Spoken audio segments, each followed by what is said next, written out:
Kung si Miriam ang naging pangulo, hindi ito fiction, pero hindi rin ito nangyari. Ito ang kwento ng Pilipinas kung si Miriam ang naupo sa Malacanang. Noong 1972,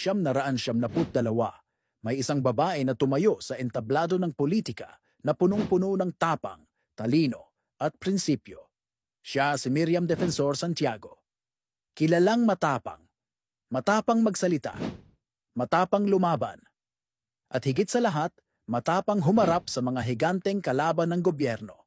Isa siyang abogado, propesor, dating hukom, at naging immigration commissioner na nilinis ang isang ahensyang dating pugad ng katiwalian.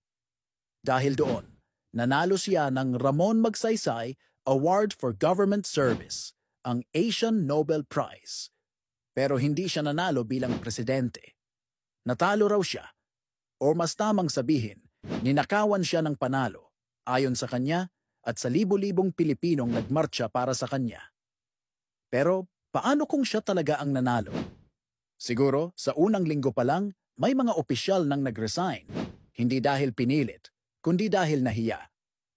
Kilala si Miriam sa hindi pagtakip sa mali. Walang kaibigan-kaibigan sa katotohanan. Kung corrupt ka, ikaw ang unang sisingilin. Sa immigration pa lang noon, binuwag niya ang sindikato ng lagay system. Imagine mo kung buong gobyerno ang linisin niya.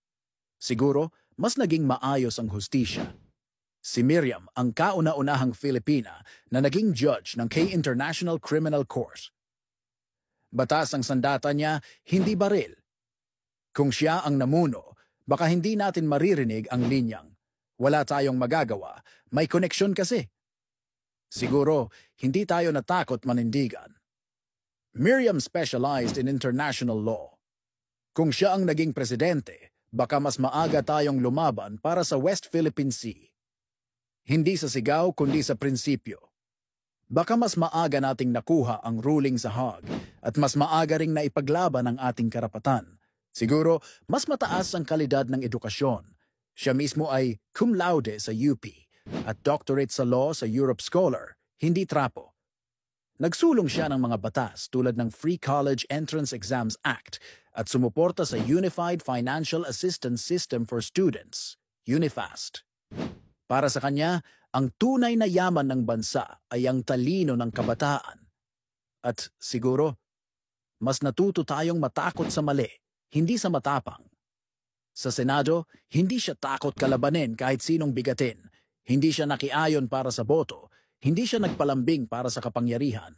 Hindi mo kailangang tanungin kung saan siya tumatayo dahil lagi siyang nakatayo sa tama.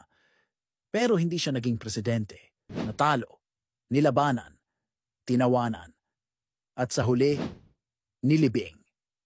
Pero naiwan yung tanong, paano kung siya nga ang nanalo?